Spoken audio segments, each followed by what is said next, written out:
Then he rested. He must be near Chapelle-en-Serval, where he pretended to be going.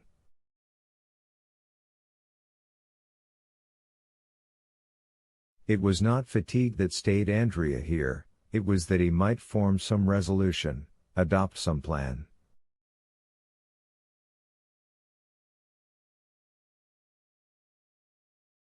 It would be impossible to make use of a diligence, equally so to engage post horses. To travel either way a passport was necessary.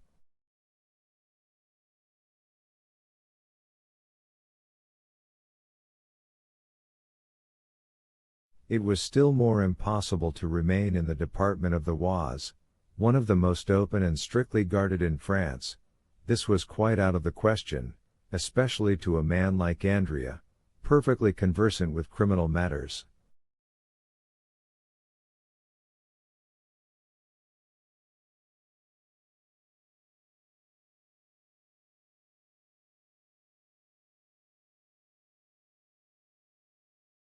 He sat down by the side of the moat, buried his face in his hands and reflected.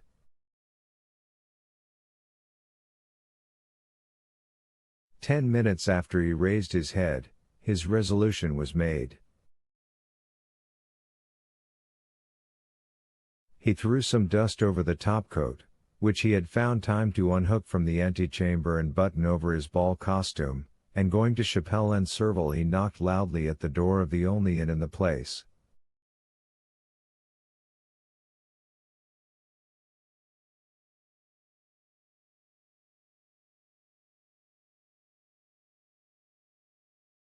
The host opened. "My friend," said Andrea, "I was coming from Montefontaine to Senlis, when my horse, which is a troublesome creature, stumbled and threw me.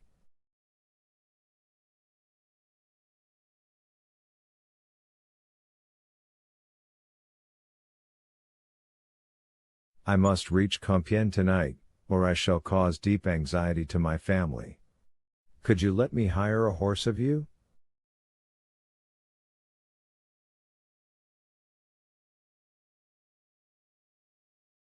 An innkeeper has always a horse to let, whether it be good or bad. The host called the stable boy, and ordered him to saddle Whitey.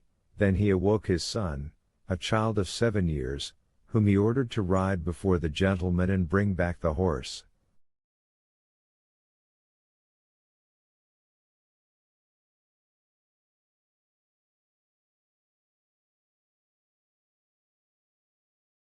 Andrea gave the innkeeper 20 francs, and in taking them from his pocket dropped a visiting card.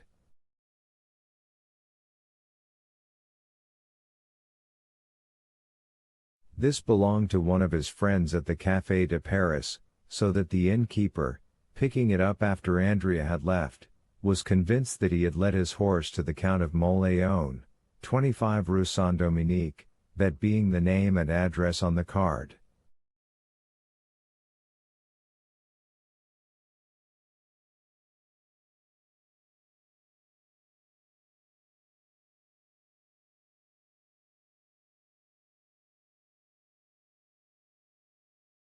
Whitey was not a fast animal, but he kept up an easy, steady pace. In 3 hours and a half Andrea had traversed the 9 leagues which separated him from Compiègne, and 4 o'clock struck as he reached the place where the coaches stop.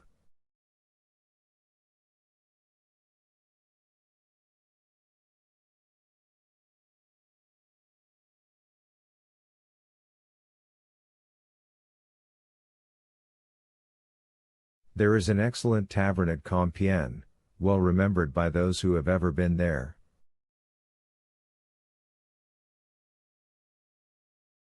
Andrea, who had often stayed there in his rides about Paris, recollected the Bell and Bottle Inn. He turned around, saw the sign by the light of a reflected lamp, and having dismissed the child, giving him all the small coin he had about him, he began knocking at the door, very reasonably concluding that having now 3 or 4 hours before him he had best fortify himself against the fatigues of the morrow by a sound sleep and a good supper.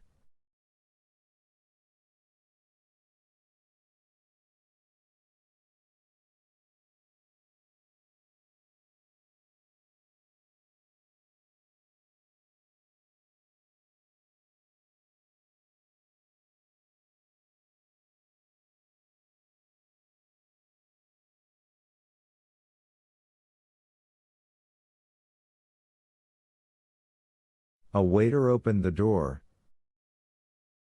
"My friend," said Andrea, "I have been dining at St. Jean-au-Bois, and expected to catch the coach which passes by at midnight, but like a fool I have lost my way, and have been walking for the last 4 hours in the forest."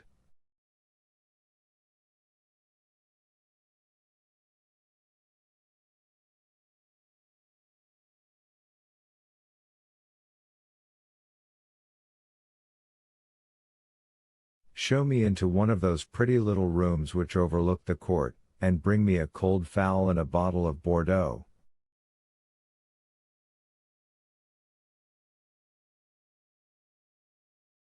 The waiter had no suspicions. Andrea spoke with perfect composure. He had a cigar in his mouth, and his hands in the pocket of his top coat. His clothes were fashionably made, his chin smooth, his boots irreproachable. He looked merely as if he had stayed out very late, that was all.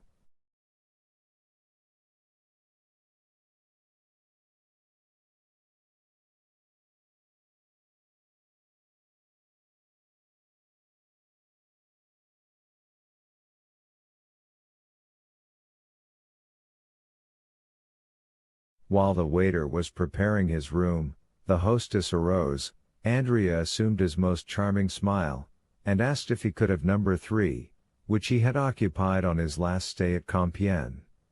Unfortunately, number 3 was engaged by a young man who was traveling with his sister.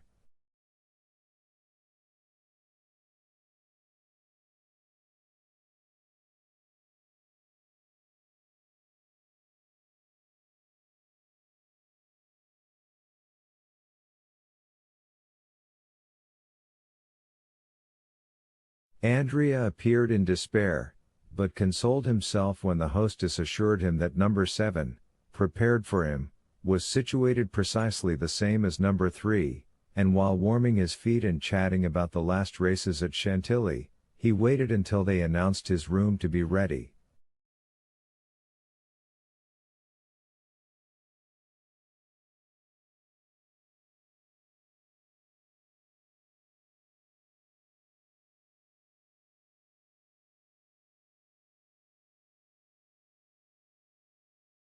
Andrea had not spoken without cause of the pretty rooms looking out upon the court of the Bell Tavern, which with its triple galleries like those of a theatre, with the jessamine and clematis twining round the light columns, forms one of the prettiest entrances to an inn that you can imagine.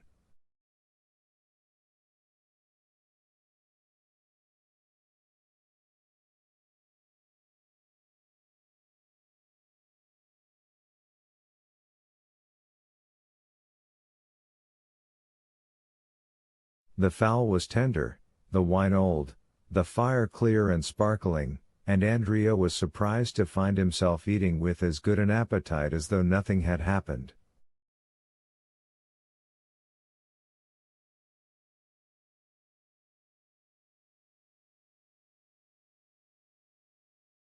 Then he went to bed and almost immediately fell into that deep sleep which is sure to visit men of 20 years of age, even when they are torn with remorse.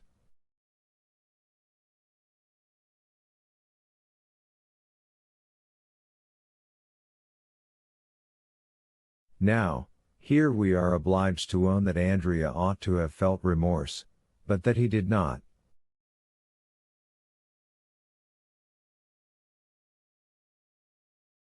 This was the plan which had appealed to him to afford the best chance of his security.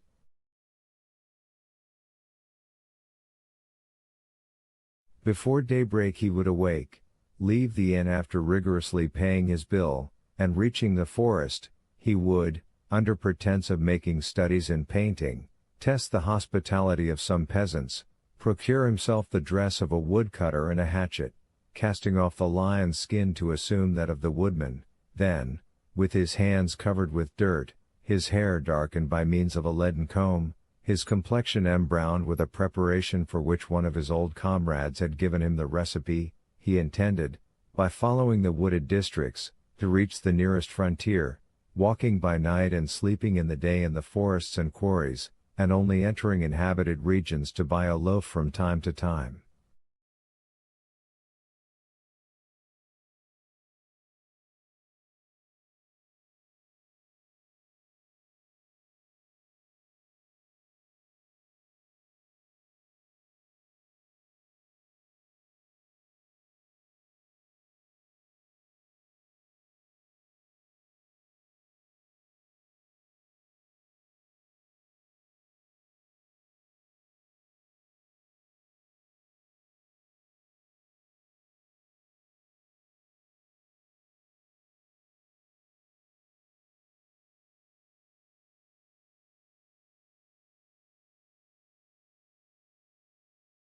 Once past the frontier, Andrea proposed making money of his diamonds, and by uniting the proceeds to 10 banknotes he always carried about with him in case of accident, he would then find himself possessor of about 50,000 livres, which he philosophically considered as no very deplorable condition after all.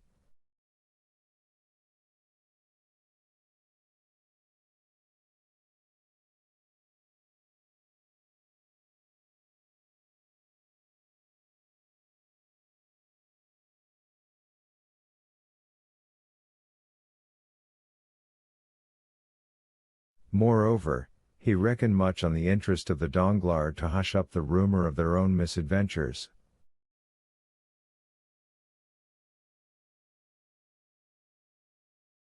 These were the reasons which, added to the fatigue, caused Andrea to sleep so soundly.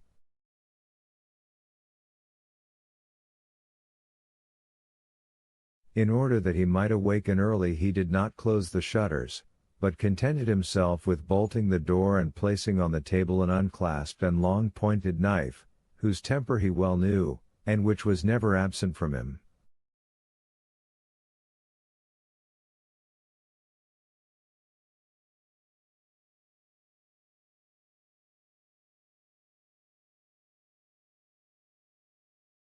About 7 in the morning Andrea was awakened by a ray of sunlight, which played, warm and brilliant, upon his face.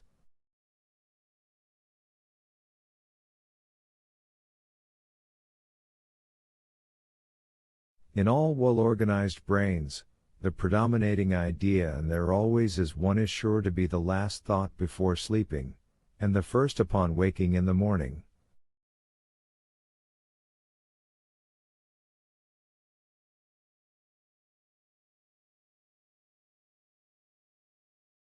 Andrea had scarcely opened his eyes when his predominating idea presented itself, and whispered in his ear that he had slept too long.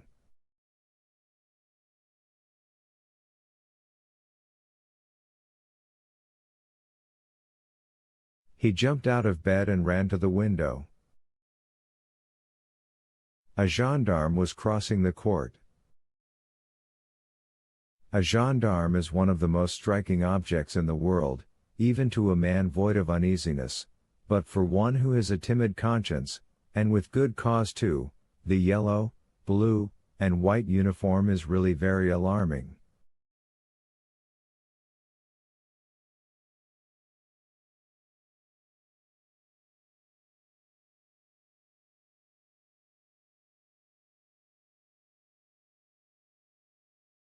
"Why is that gendarme there?" asked Andrea of himself. Then, all at once, he replied, with that logic which the reader has, doubtless, remarked in him, "There is nothing astonishing in seeing a gendarme at an inn. Instead of being astonished, let me dress myself."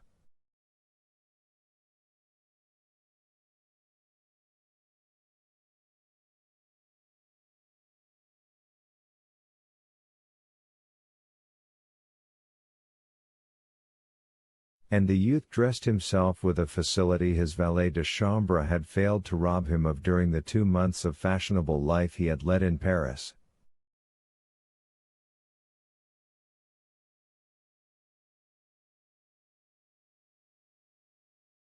"Now then," said Andrea, while dressing himself, "I'll wait till he leaves, and then I'll slip away."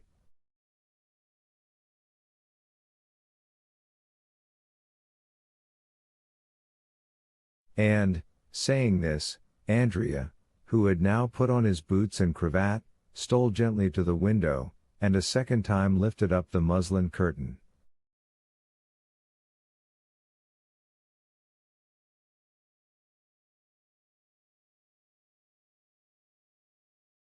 Not only was the first gendarme still there, but the young man now perceived a second yellow, blue, and white uniform at the foot of the staircase, the only one by which he could descend, while a third, on horseback, holding a musket in his fist, was posted as a sentinel at the great street door which alone afforded the means of egress.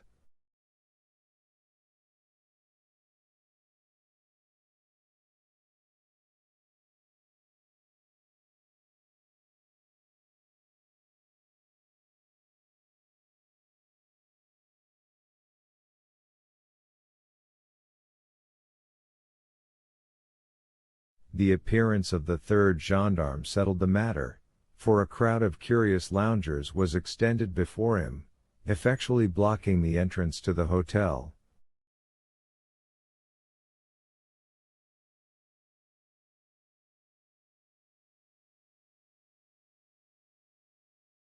"They're after me," was Andrea's first thought. "The devil."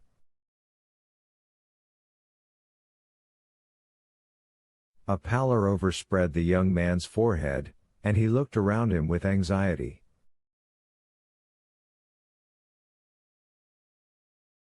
His room, like all those on the same floor, had but one outlet to the gallery and the sight of everybody.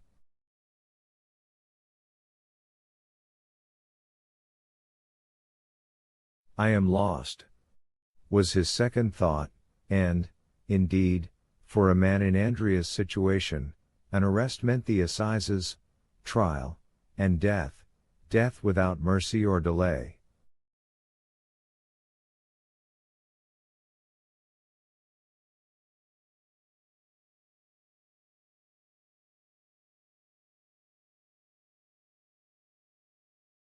For a moment he convulsively pressed his head within his hands, and during that brief period he became nearly mad with terror, but soon a ray of hope glimmered in the multitude of thoughts which bewildered his mind, and a faint smile played upon his white lips and pallid cheeks.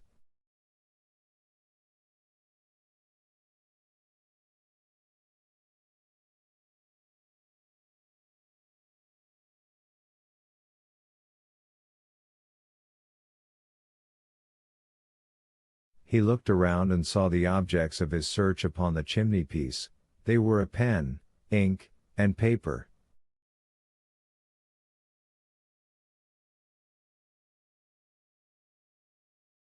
With forced composure he dipped the pen in the ink, and wrote the following lines upon a sheet of paper.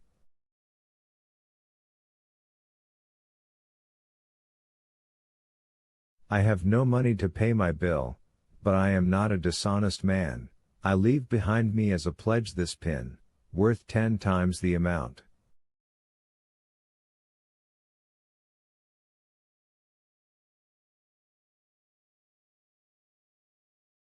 I shall be excused for leaving at daybreak, for I was ashamed." He then drew the pin from his cravat and placed it on the paper.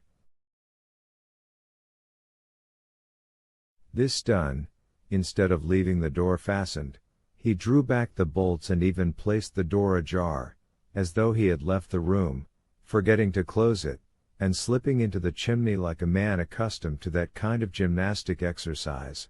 Having effaced the marks of his feet upon the floor, he commenced climbing the only opening which afforded him the means of escape.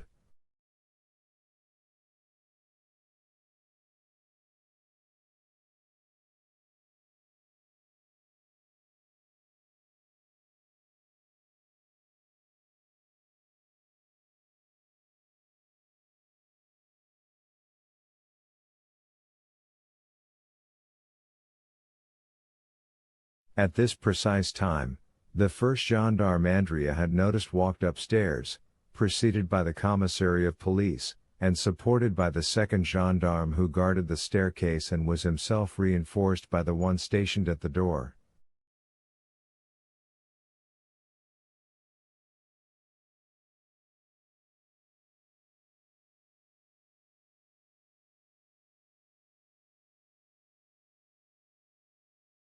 Andrea was indebted for this visit to the following circumstances. At daybreak, the telegraphs were set at work in all directions, and almost immediately the authorities in every district had exerted their utmost endeavors to arrest the murderer of Caderousse.